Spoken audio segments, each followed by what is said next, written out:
Live from New Delhi, you're watching DD India News Hour, India's voice to the world. I'm Moon Bhattacharya, coming up in the next hour. Special discussion on the 75th anniversary of India's constitution to continue on Saturday. Prime Minister Narendra Modi to respond to the discussion in Lok Sabha today. 77 Indian nationals evacuated from conflict zone in Syria. 7 arrive in New Delhi today. South Korean President Yoon faces second impeachment vote over failed move to impose martial law on 3rd December. And in sports, a second session of Gabba test delayed due to rain. Australia at 28-0 at the end of 13.2 overs.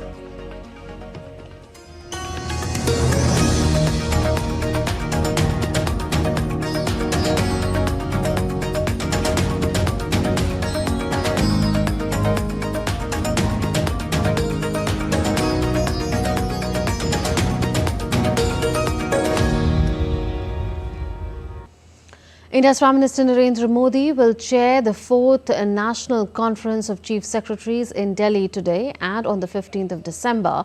It will be another key step towards further boosting the partnership between the centre and state governments.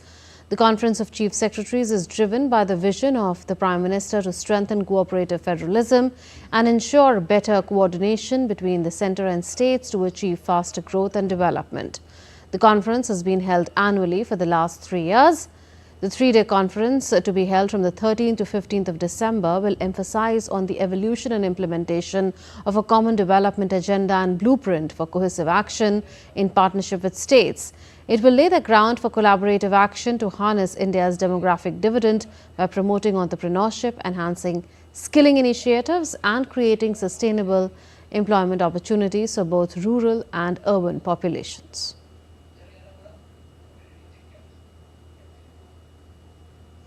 Lok Sabha will resume the special discussion today on the glorious journey of 75 years of the Constitution of India.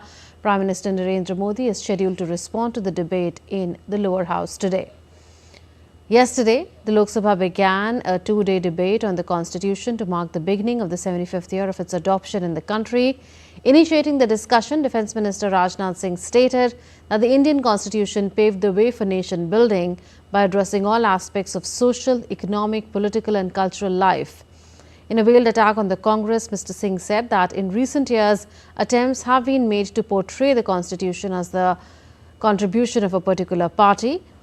He clarified that the Constitution is not the contribution of any single party, but an unparalleled transformative document aligned to the values of India. Participating in the discussion, Priyanka Gandhi Vadra of the Congress stated that the Constitution is the protective armour that keeps citizens safe. She added that it is the armour of justice, unity and the right to express. Ms. Vadra accused the ruling side of making attempts to dismantle this protective armour. Kalyan Banerjee of the Trinamool Congress, TDP MP Dr. Bai Reddy Shabari, Arvind Sawant of the Shiv Sena, Uddhav Balasaheb Thackeray, Jagdambika Pal and Bhartwari Mehtab of BJP, Dr. Amol Ram Singh Kole of NCP Sharad Pawar, Shambhavi of LJP Ram Vilas, K. Subbarayan of CPI, TMC MP Mahua Motra, Malesh Babu of JDS and other members also participated in the discussion. Rajya Sabha is scheduled to take up the special discussion on the Constitution on Monday and Tuesday. Prime Minister Modi expected to respond to the debate on Tuesday in the upper house. And our correspondent Anil Thomas is joining us now live from New Delhi. Anil, Prime Minister Narendra Modi is expected to reply to the debate on the 75th anniversary of the Constitution in Lok Sabha today. So can we expect a rebuttal from him of the various arguments that have been made by the opposition members on this discussion yesterday? Well, good morning, Moon. Well, very much on the expected lines. Rajnath Singh, Union Defence Minister Rajnath Singh initiated the debate, especially when it comes to the 75 years of the Constitution drafting. And clearly, that's going to be the tone and tenor, point by point rebuttal, what the opposition members time and again, especially, the pandemonium that we've seen in the upper house. Lower house has functioned. I think this particular debate, the Prime Minister is going to use this opportunity brilliantly to convey every point that the government has been time and again raising.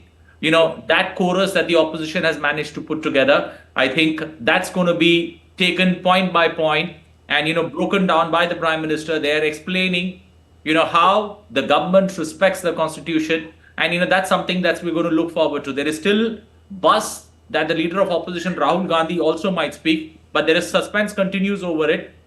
Since he's the LOP, there is talk that he might too speak today, but still no final confirmation. But the Prime Minister today, I think, will set the tone and tenor. And what the Prime Minister says today will also have a cascading effect on Monday, when the same discussion on the Constitution will be taking place in the Rajya Sabha on Monday and Tuesday. So when the Prime Minister speaks today, that could almost set the tone of what we can expect in the Rajya Sabha when this discussion resumes on Monday. Right. So like you said, a discussion on the Constitution will be taking place in Rajya Sabha next week. But it's been a stormy week in Parliament, we know. Law Minister Arjun Ram Meghwal is expected to introduce the One Nation, One Election bill on Monday. So what can we expect next week? Well, there has been a lot of talk on it, that it's going to be introduced on Monday by the Union Law Minister. But the big takeaway is that, when the bill will be introduced, though the opposition is not united on this particular front, I have been speaking to various voices from the opposition who said they are open to the idea of listening to what that One Nation, One Election bill will present. What's the government's focus on it? So the opposition in the first place is not united on this. So that's going to give some kind of breathing space, especially for the bill to be presented in Parliament. In all likelihood, when the bill is presented, it's very much likely that the bill will go to the Joint Parliamentary Committee, because almost 6 amendments need to be made for this particular bill to pass through, and a 2/3 majority is needed. So there are 2 lock jams that the government faces. First, a 2/3 majority. Secondly, 6 amendments that need to be carried forward. So in all likelihood, when the bill will be presented, we can expect discussions, deliberations, but the possibility of it going to a JPC is very much on the table. Right. We'll leave it at that. Anil Thomas reporting from New Delhi. Let's now tell you what's happening in West Asia, especially in the conflict zone of Syria. A series of explosions have rocked Damascus as Israel has been hitting strategic areas across Syria, particularly in and around the capital. Footage from Syria's capital, Damascus, showed a fireball on the horizon, followed by the sound of a powerful explosion. The explosion took place after the Islamist-led rebels took control of the city, ending Assad's rule. Thousands of Syrians gathered in Damascus and other cities across the country to celebrate the fall of Bashar al-Assad's regime, ending 5 decades of the rule by his family. In Damascus, people gathered at the iconic Umayyad Mosque for prayers before the jubilant rallies called by the Islamist rebels who led the armed uprising against Assad. People waved the flag of the Syrian opposition and chanted revolutionary songs and slogans. Among them were men in black combat gear, wearing body armor and carrying guns. A delegation from Qatar will visit Syria on Sunday for meetings with officials in its transitional government following the ouster of President Bashar al-Assad. Qatar has been accepted as a major mediator for negotiations in the Middle East between Israel and Hamas, and may also play a major role in stabilization of Syria and begin humanitarian aid. Qatar's foreign ministry in a statement said that they will coordinate for peace in Syria and try to ensure flow of aid to the war-torn country. They are also supposed to open their embassy that they had closed since July 2011 in protest against the then Syrian President Bashar al-Assad's treatment of the uprising. Unlike other Arab countries, Qatar never restored diplomatic ties with Syria under Assad. Qatar has now established contacts with HTS, which is Hayat Tahrir al-Sham, which spearheaded the ouster of the former government in Damascus. Jordan will host US, EU, Turkish and Arab diplomats on Saturday for high-level talks on Syria, a day after celebrations in Damascus and nationwide rejoicing at the ouster of President Bashar al-Assad. Syrians celebrated the day they called Friday of Victory, with fireworks heralding the fall of the Assad dynasty. More than half a century of brutal rule by his clan came to a sudden end on Sunday after a lightning rebel offensive swept across the country and took the capital. Assad's fall has also led to fast-moving diplomatic developments, with U.S. Secretary of State Antony Blinken among envoys set to discuss Syria on Saturday in the Jordanian city of Aqaba.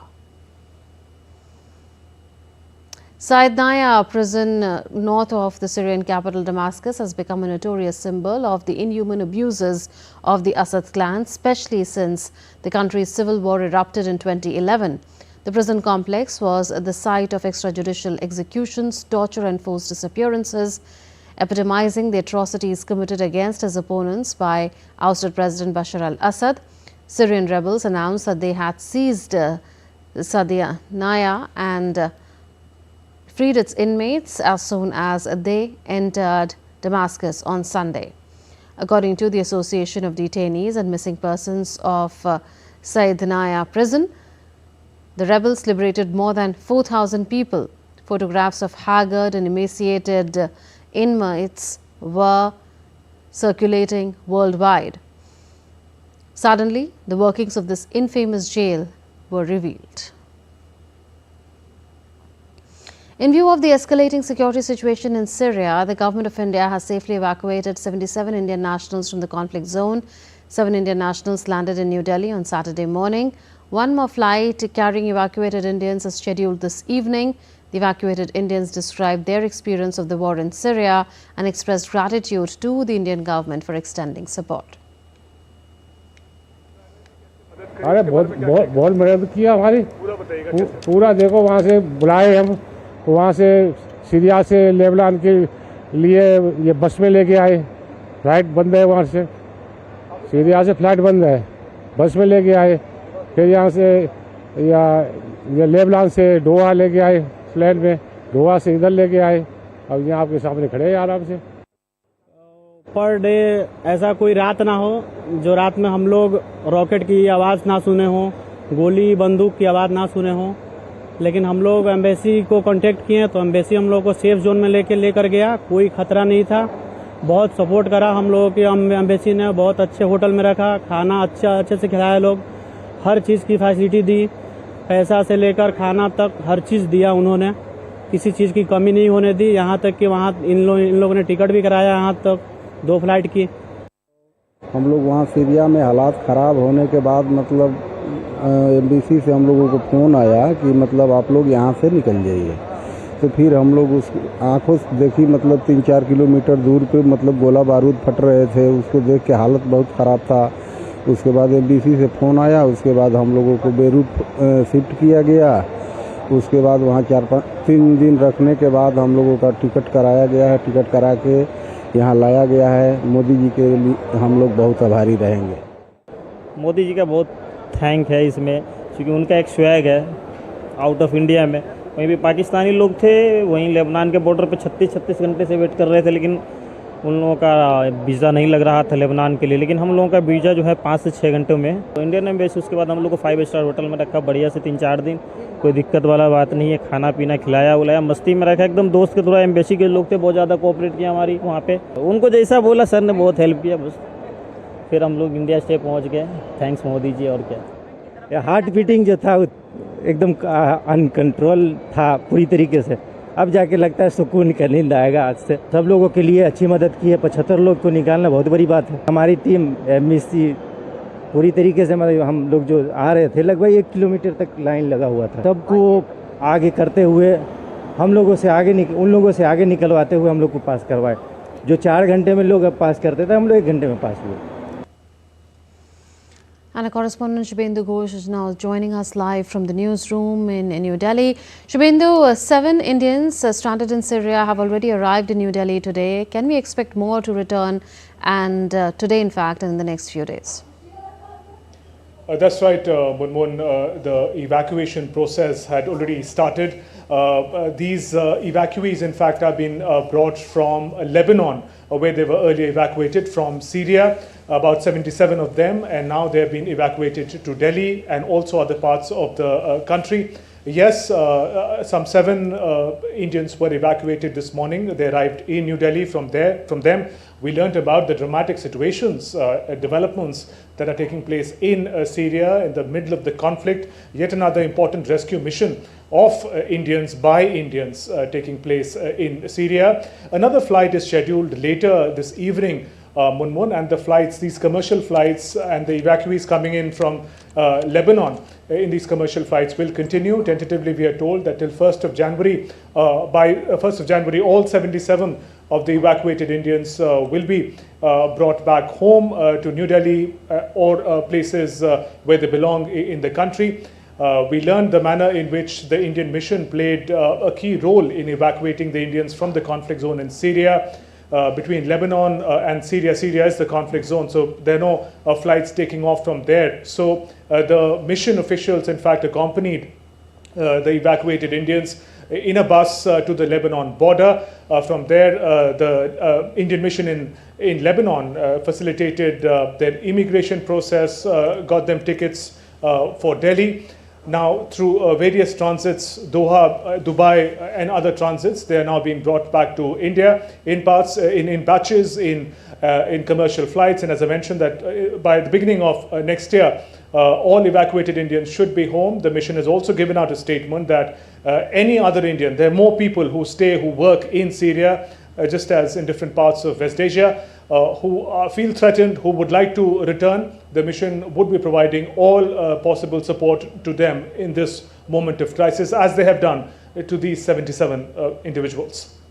Right, Shubhendu, also tell us how's the situation panning out in Syria and the larger West Asia region, with Jordan now set to host US, EU, Turkish and Arab diplomats today for high-level talks on Syria amid other developments. Right, Munmun, we have to understand that Syria, for the past decade in particular, and for nearly half a century, has been under a dictatorial role of the Assads, first Bashar al-Assad's father and then him for the past 20 years or so. And the fall of the regime, in fact, has left a certain power gap. We'll have to wait and watch the manner in which this gap is going to be filled and how. We've heard the rebel leader, Muhammad al-Julani. He speaks of an inclusive government, an inclusive Syria where there would be equal space for all ethnicities. But we have to take it with a pinch of salt. His organization, HTS, he himself, they proscribed terrorist and terrorist organizations respectively by the West, by the US, UK and other Western powers. So we'll have to wait and watch the manner in which the new administration takes charge. For now, the rebels are taking things in control. They appear to be in charge. There are different power influences, interest and coordination that is taking place. We know Israel has been launching attacks after attacks, especially as far as the border region, the buffer region between Syria and Israel is concerned. United Nations has criticized Israel's move, saying that at a time when Syria is set to write a new history, a new future for itself, actions by Israel, the bombing, is a matter of concern. Israel, on the other hand, sees it as a certain security guarantee for itself. It has invested significantly in its conflict in Gaza. It wants to make sure that any fresh trouble from Syria does not come in. Remember, in 1974, a UN-led ceasefire between Syrian and the Israeli fighters. This buffer zone was created, which Israel at this moment is attacking. It's saying that it is targeting the weapons ammunition of the previous Assad regime, which was against Israel. It wants to make sure that there are no remains of any influence by Assad or the ammunition of his regime. Meanwhile, there is a meeting taking place in Jordan, hugely significant. Leaders of the Arab world, of the West, United States, EU are all gathering. The larger agenda is to ensure the manner in which an inclusive administration, an inclusive Syrian-led administration could take shape in Syria. So that conversation is taking place in Jordan. Meanwhile, India, while evacuating Indian nationals, has also said it supports a sort of unity government where all stakeholders of Syria can come together and peacefully form an administration which can fulfill the aspirations of the people of Syria. But as we speak, it's a very, very crucial moment, a moment of flux of which we'll have to wait and watch what kind of new Syria comes out. Leave it at that. Shubhendu Ghosh reporting from the New Delhi newsroom. Still to come on DD India News Hour. Georgia's political crisis deepens as far-right leader Gabba is set to become the country's president. Magnitude 6.2 earthquake strikes Chile. Moody's downgrades France's credit rating.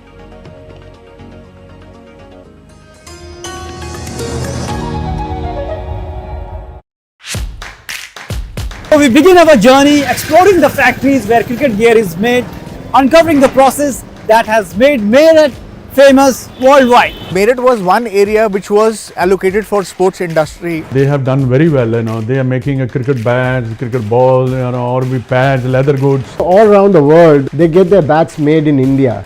So you can imagine the kind of work they put in, and it's not an easy job. There is a lot of hard work, a lot of craftsmanship, a lot of precision that goes inside the product.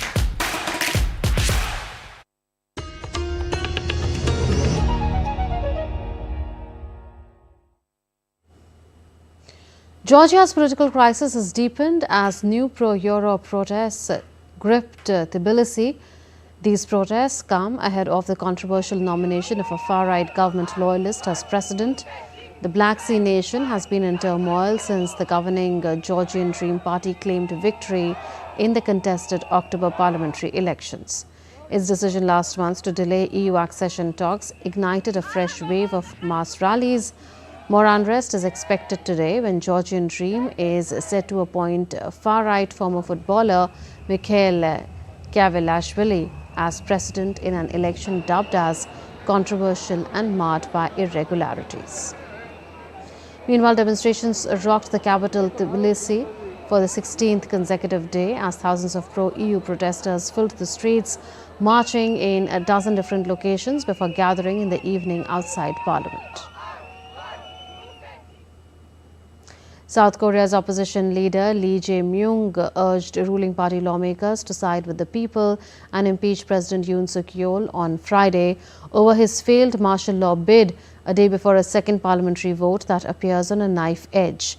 A week after the first attempt to remove President Yoon over the martial law issue failed, South Korea's National Assembly will hold a vote on Saturday to decide whether to impeach him for insurrectionary acts undermining the constitutional order.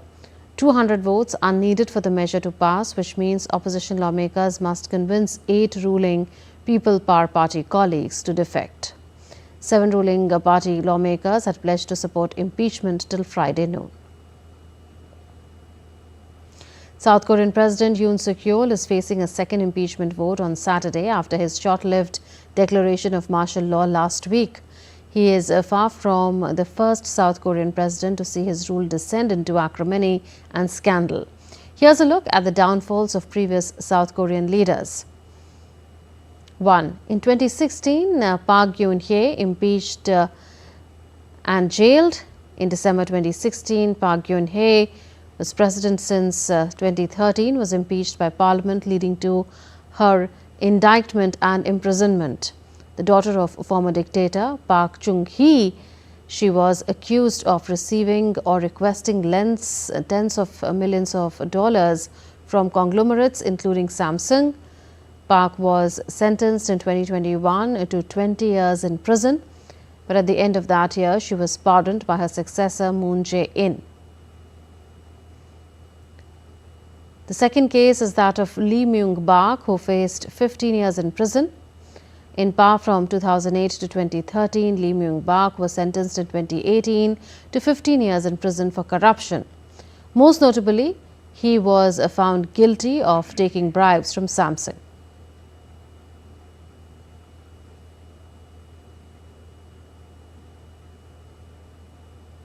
The third case is that of Roh Moo-hyun, who committed suicide.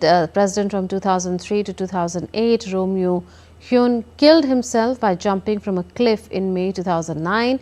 He had found himself the target of an investigation into the payment by a wealthy shoe manufacturer of $1 million to his wife.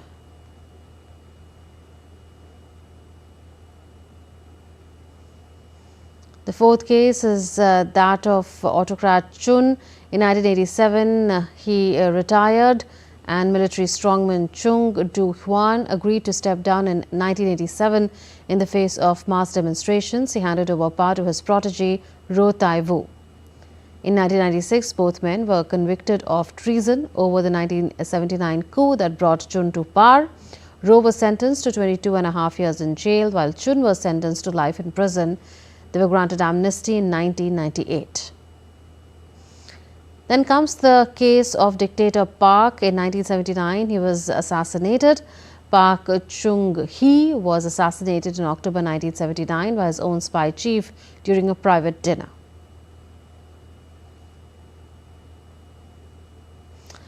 In the sixth case, in 1961, Yoon overthrown in a coup, and President Yoon Po-sun was overthrown in 1961 in a coup led by Army officer Park Chung-hee. The seventh case took place in 1960. In that year, first president exiled South Korea's first president, Syngman Rhee, was forced to resign by popular student-led uprising in 1960 after attempting to extend his term through rigged elections. He was forced into exile in Hawaii, where he died in 1965. A 6.3 magnitude earthquake shook central Chile region on Friday, including capital Santiago. As per the National Seismological Center of the University of Chile, the earthquake's epicenter was located 50 kilometers southeast of Curico at a depth of 114 kilometers.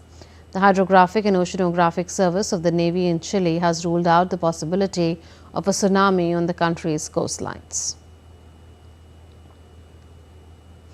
Former U.S. House of Representatives Speaker Nancy Pelosi suffered an injury on a trip to Luxembourg and has been admitted to a hospital for evaluation. Her office has confirmed that the injury occurred while she was abroad and she is receiving necessary care. Pelosi is the first woman to serve as Speaker of the House and had also been a long-time leader of the House Democratic Caucus.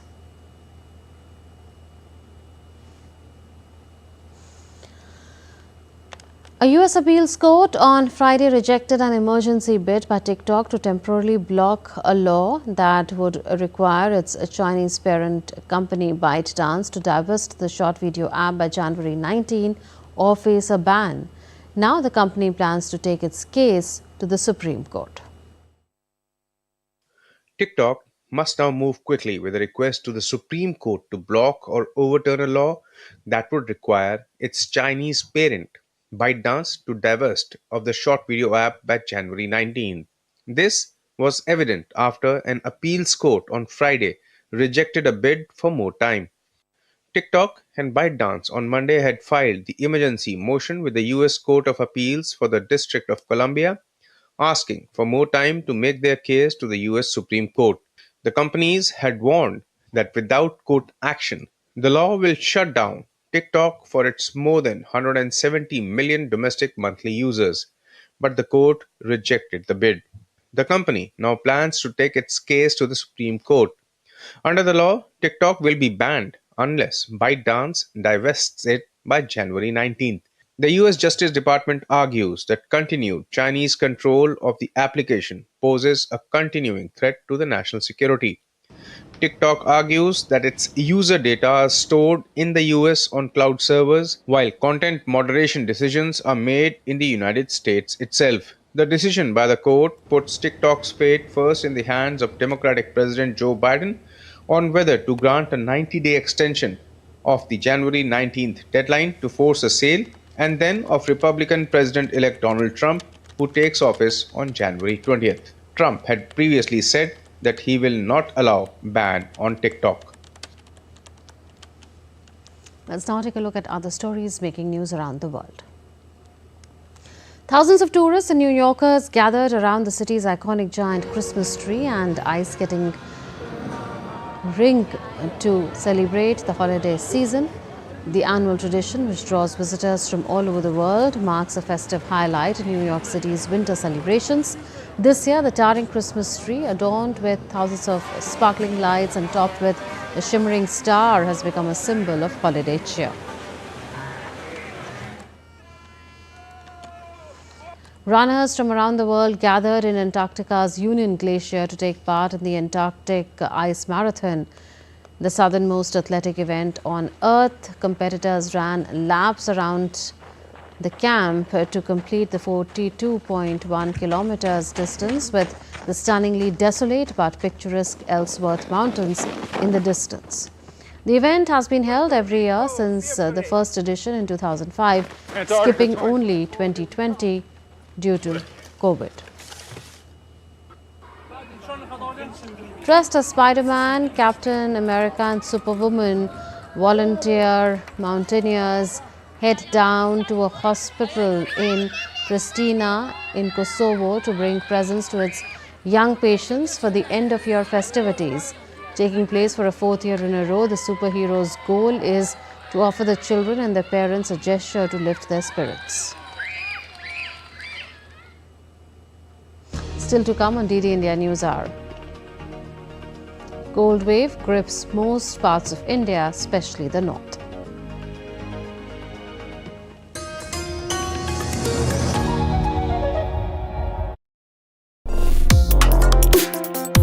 Complex issues, hidden agendas, twists and turns, strategic games. We think all dots are linked. We just need to connect them. Join me every week as I connect the dots to unravel hidden designs in statecraft, mysteries, and decode issues that matter to you. Watch Connecting the Dots with me at these times on DD India.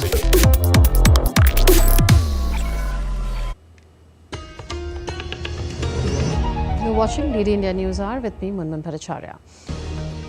A recap of the headlines. Special discussion on the 75th anniversary of India's constitution to continue on Saturday.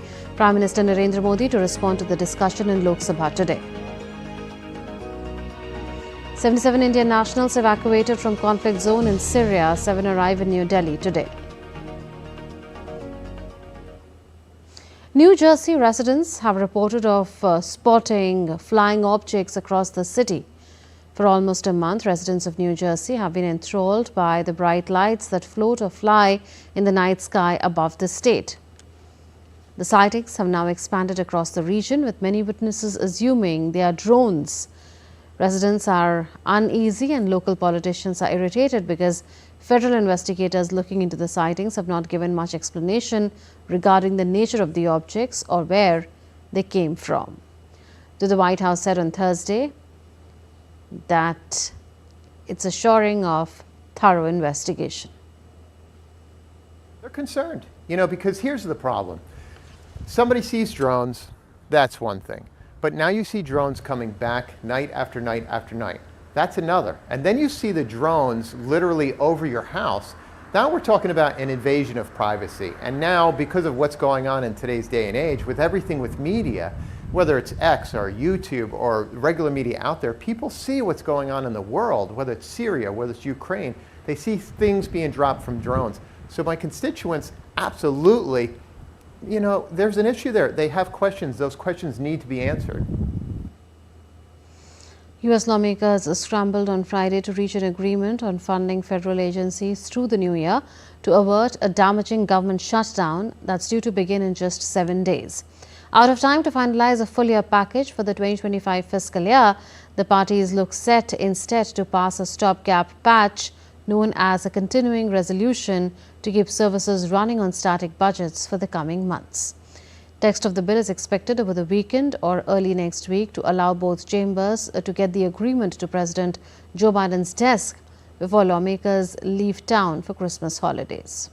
Failing to do so would mean the lights going out across government starting 20th December, with thousands of workers being sent home without pay and all sorts of government operations and services being hit. Ratings agency Moody's downgraded France's credit rating to AA3 with a stable outlook following months of political crisis and the appointment of centrist François Bayrou as Prime Minister. Moody's cited France's political fragmentation in its decision, which comes after Parliament ousted Michel Barnier's government in a historic no-confidence vote following a standoff over an austerity budget. Behu's appointment makes him France's fourth prime minister this year, with Barnier being booted out after just 3 months in office. The newly appointed premier faces the immediate challenge of forming a cabinet that can survive a no-confidence vote in a divided parliament and thrashing out a 2025 budget in a bid to limit economic turmoil. Moody's further stated that in a highly politically fragmented environment, there is now very low probability that the next government will sustainably reduce the size of fiscal deficits beyond next year. The ratings agency opened the door to downgrading France in October when it changed the country's outlook from stable to negative. New French Prime Minister François Bayrou said that he faced a big challenge to tackle France's deficit, with opponents' lukewarm reactions to his appointment underlining the difficulty of the job he faces. Bayrou was named Prime Minister of 2024, and his immediate priority will be passing a special law to roll over the 2024 budget, with a nastier battle over the 2025 legislation looming early next year.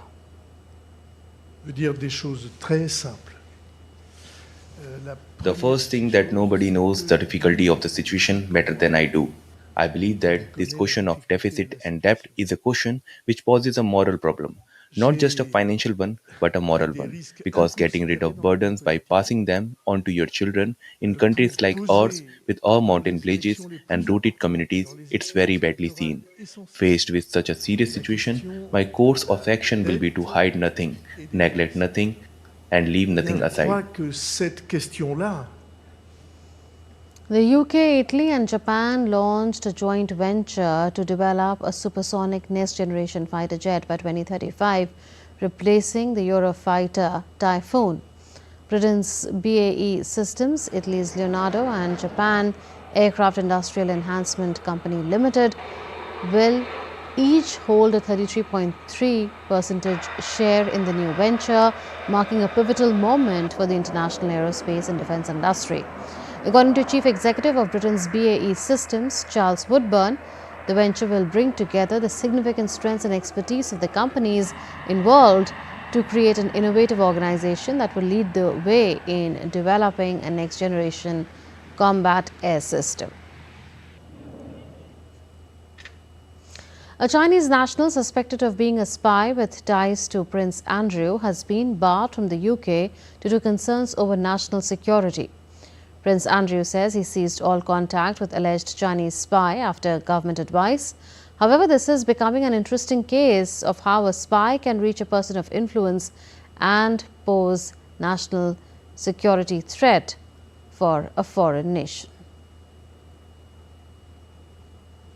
In Sri Lanka, Parliament Speaker Ashok Sapumal Ranawala resigned, citing an inability to provide documents supporting his educational qualifications. Denying allegations of false information, Ranawala stated he plans to submit proof from a research institute in Japan. Meanwhile, Sri Lankan President Anura Dasanaike is paying his 3-day first state visit to India from tomorrow. During his first state visit abroad, President Dasanaike is scheduled to participate in a business event in New Delhi, and that event is aimed at promoting investment and commercial linkages between India and Sri Lanka. He is also expected to visit Bodh Gaya.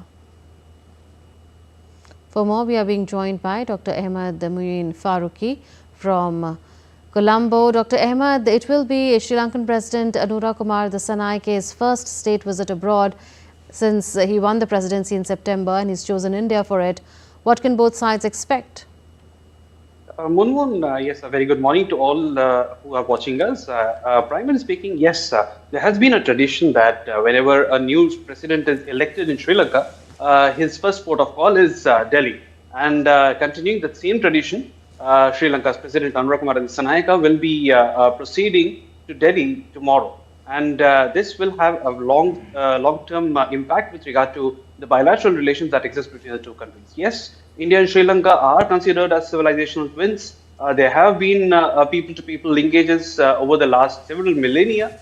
In addition to that, if we look at the recent history, over the last 10 years, the India-Sri Lanka relations have gone from strength to strength under Prime Minister Narendra Modi's neighborhood first policy and Sagar doctrine. Now, given all these as the background, the visit of President Dissanayaka will have long-term impact on the bilateral relations in the manner that both countries are having new governments. India had a fresh election in 2024. Likewise, Sri Lanka also had a fresh election in 2024. And this will pave a major kind of a direction for the bilateral relations to proceed for the next 5 years. The president is scheduled to meet Rashtrapati Draupadi Murmu as well as Prime Minister Narendra Modi and hold several discussions with them. He's also scheduled to participate in certain events which will increase, which will talk about, which will deal with commercial linkages and investment in Sri Lanka. And he will basically be interested in taking up discussions which will primarily talk about the economic recovery of Sri Lanka. That is one. Secondly, topics of mutual benefit for both countries, developmental projects which India could, and it is that is already executing in Sri Lanka.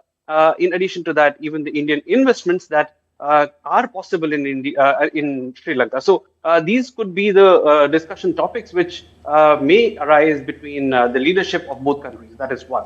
Secondly, if we look at the current new regime in Sri Lanka, it has had to deal with several issues, including the economic crisis. We have to remember here that at the peak of the economic crisis in Sri Lanka in 2022, India had provided a huge generous assistance of over $4.5 billion.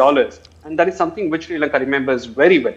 India also had provided the financing assurances to secure the IMF bailout package worth $2.9 billion. And this is something which has made a huge impact in how India-Sri Lanka relations are perceived. And now Sri Lanka has understood that, you know, in the geopolitics, India is something which is the most important country and a very important partner for it to go ahead and grow. So therefore, Sri Lanka will pay a lot of importance to this visit, and they would like to take it up in the best manner possible to ensure that their economic recovery is made even better. Munmu. Right, Dr. Ahmad, we've also come to know about the resignation of the Parliament Speaker there. Is it a storm in a teacup, or is there more to it? You see, Munmun, there had been an instance that the president had appointed the speaker, and the speaker had disclosed that he had an educational qualification which was a doctorate, saying that he had secured it from a research institute in Japan. However, there had been a lot of questions that were raised because the veracity or the documents in support of this qualification were not available with several of the fact-check organizations here. And there had been a huge furor over this issue, with the opposition gearing up and obtaining signatures to go ahead with a no-confidence motion against the speaker. In the light of all this, the speaker had decided to go ahead and step down from the post, saying that although he has the education qualification, but currently he is not in a position to furnish documents in support of it. And he had said that in future, he will definitely provide the necessary documentary evidence in support of his qualification. Yes, there has been quite a lot of furor over this. It's not just a small matter, because NPP had come to a victory on the riding on a very high moral ground, saying that they will fight corruption in and out in every manner possible. And this misleading kind of a declaration that with regard to an educational qualification is being perceived by the opposition that this is not the same kind of moral ethics which a speaker, a person occupying that kind of a position, should display. And therefore, the opposition was very, very strong with regard to how they would want to take it up. However, the speaker has resigned. In fact, the next session of next session of the parliament will be held on 17th of December, and that will be the time when a replacement speaker will be elected by the parliament to replace Mr. Ranwal. Dr. Ahmad reporting from Colombo in Sri Lanka. Still to come on DD India News Hour. National Energy Conservation Day is being celebrated in India today. American swimmer Gretchen Walsh secures her 4th gold medal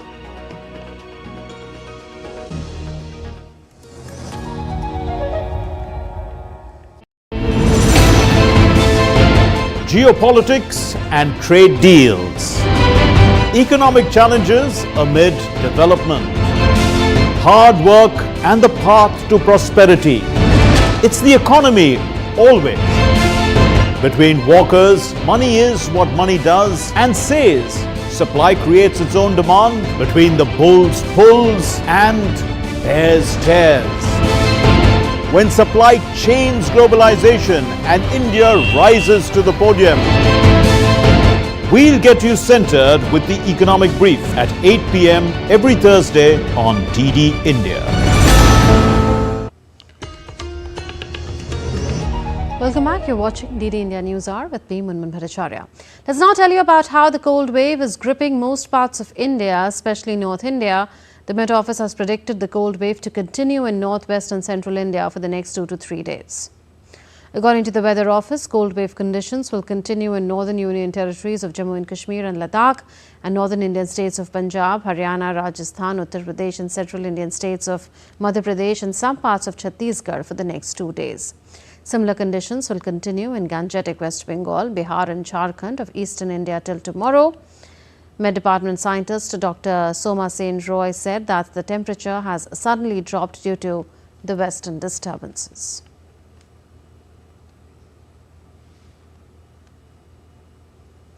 Energy conservation is essential for reducing environmental impact and saving costs.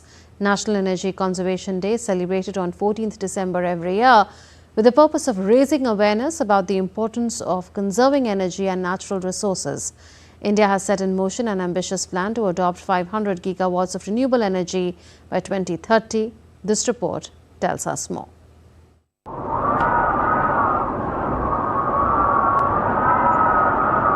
India celebrates National Energy Conservation Day annually on December 14th to raise awareness about conserving energy and natural resources.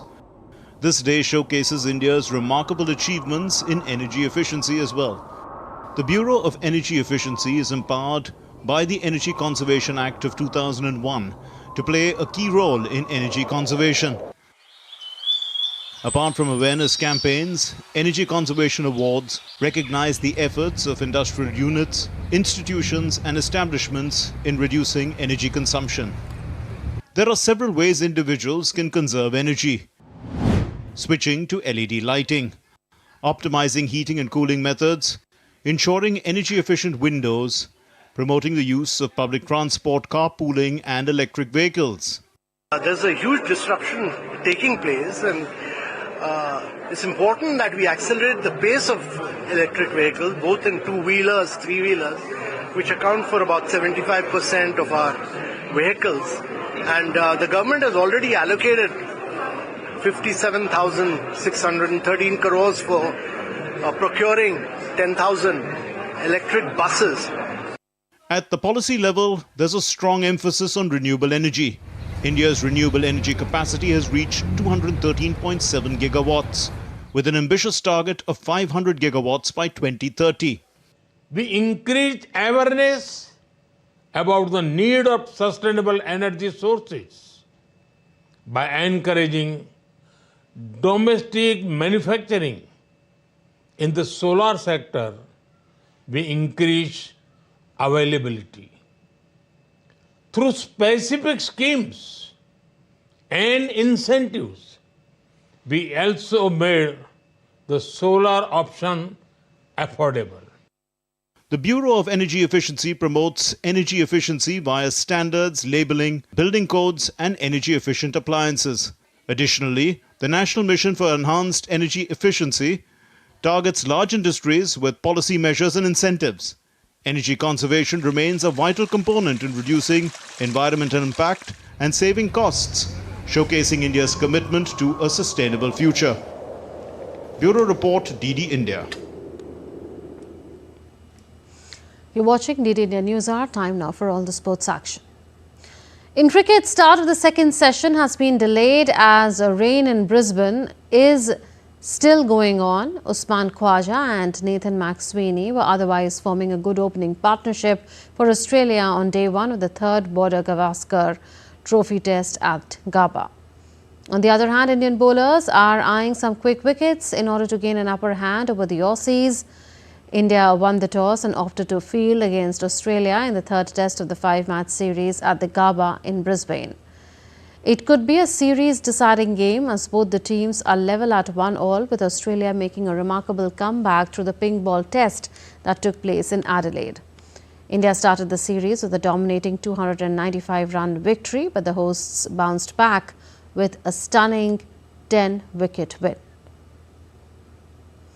And our correspondent Narayan Singh is now joining us live for more on this. Narayan, could day one of the third test be washed out? Definitely, there are chances that the rain is predicted throughout the, we can say, the 5 days, but the matches will be, I think the way the weather prediction is there will continue, because the rain is not throughout the day, it is in patches in some period of time.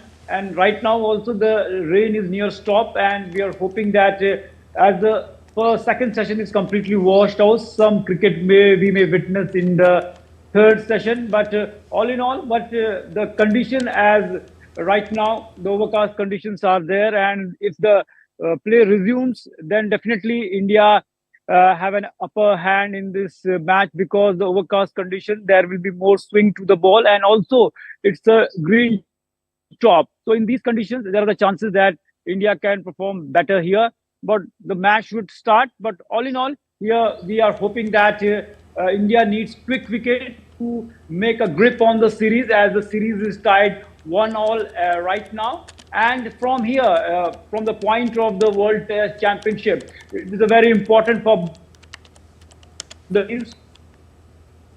India has to win the remaining matches if they want to be there in the WTC final. And if they lose one match here, definitely still there will be chances, but they will have to remain, we can say that, dependent on other permutations and combinations. All in all, here we can say that it's a good chance for India to bounce back in the series after they lost the pink ball test with a heavy margin. So here the focus will be on the Rohit Sharma, as we know that he is out of form, and the experts are asking the questions regarding his form. And if here also he fails, definitely the questions will be asked about his retirement too, when he is going to retire. So it's also, we can say that, an opportunity for Captain Rohit Sharma to re-establish himself, to be in the form. And his form is also very important for the Indian team to win the Border Gavaskar Trophy, because India have won back-to-back Border Gavaskar series in Australia, which is also a big achievement. They can do a hat-trick this time around if things goes well for them. Right, so you're saying that Rohit Sharma's poor form with the bat continues to be a cause for concern. But India has made 2 changes to the side that lost by 10 wickets in the day-night test in Adelaide, with Ravindra Jadeja replacing spinner Ravichandran Ashwin and Akashdeep now coming in for a struggling pacer Harshit Rana. Australia, on the other hand, has made only 1 change. Which side could these changes favour more? We know that Ravindra Jadeja is a class player. He is known for giving the breakthroughs to his team whenever required. He has done in the past. He's a tried and tested player. He's a genuine all-rounder. We know that. So his presence with the bat and ball too definitely can make a difference for the Indian team here. And Harshit Rana, during the tour match against Australia's Prime Minister 11, he was in great shape, great form, and he dismantled the Australian batting lineup there. But in the previous test match, in the pink ball test match, he was not up to the mark there. So already we can say that we know that Akashdeep has been bought in the series against the previous series where India lost to the New Zealand, and also before that in the Bangladesh series he performed very exceptionally. And here also we know that he's a kind of bowler who hit the deck very hard. So he is the need of the hour, I think. So if he performs well in the previous matches also, whenever and he got an opportunity, Akashdeep gave breakthrough to the Indian team. Here also he has been bought for that same thing. If he manages to give the breakthroughs to the Indian team, as the Australian openers are playing well, the way they negotiated the first session, whatever amount of the play was done during that time, Australian openers played well. So here India needs a breakthrough whenever the play starts. So we are hoping that the changes India made, and they will definitely, we can say that, give positive results to the Indian teams. And talking about the Australia, bringing Josh Hazlewood, we know that he is the extraordinary bowler for the Australian cricket team. And in the press conference, also the Australian captain said that if Josh Hazlewood is fit, then definitely Boland has to give we can say that the seat to him. And exactly that happened. And a fit Hazlewood definitely a threat to any team in the world. We'll leave it at that. Narayan Singh reporting from New Delhi. American swimmer Gretchen Walsh continued her extraordinary week at the World Aquatic Swimming Championships 2024, claiming her fourth gold medal and sixth individual world record in the women's 100-meter individual medley final on Friday. Walsh lowered the 100-meter butterfly world record to 53.24 seconds in the preliminaries on Friday morning and then lowered it again in the evening during the second semi-final, where she won with the time of 52.87 and qualified for Saturday's final. The 21-year-old has lowered the world record in 4 events at Budapest Duna Arena pool this week, completing the 50-meter butterfly semi-finals in 23.94 seconds before going on to win gold, teaming up to win gold in the 4 into 100 freestyle relay, winning gold in the 100-meter individual medley final and in Friday's 100-meter butterfly semi-final.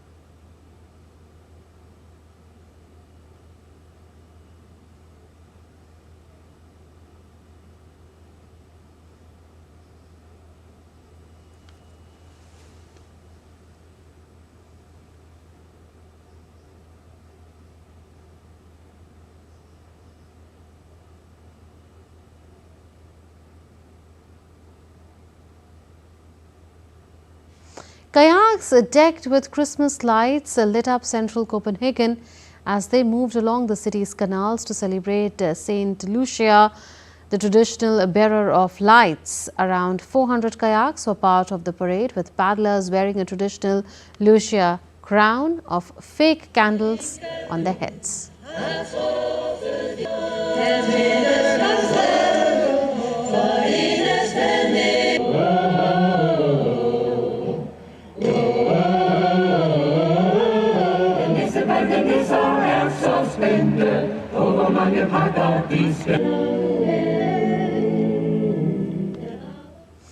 India's public broadcaster Prasar Bharati has recently launched Waves, entering the field of OTT platforms. Waves provides a complete infotainment ecosystem to digital media and OTT audiences. If you also want great content for free, then download Waves today. That's all for this edition of DD India News Hour, but do share your thoughts with us on the news of the day. For those on the go, you can get all the latest news and updates from India and across the world on the DD India mobile app. This app is available on both Android and iOS platforms. You can scan the QR code on the screen to download now. We'll be back with more news as it breaks here on DD India. This is Munmun Bhattacharya from all of us here in Delhi. Thanks for watching DD India News Hour. Namaskar.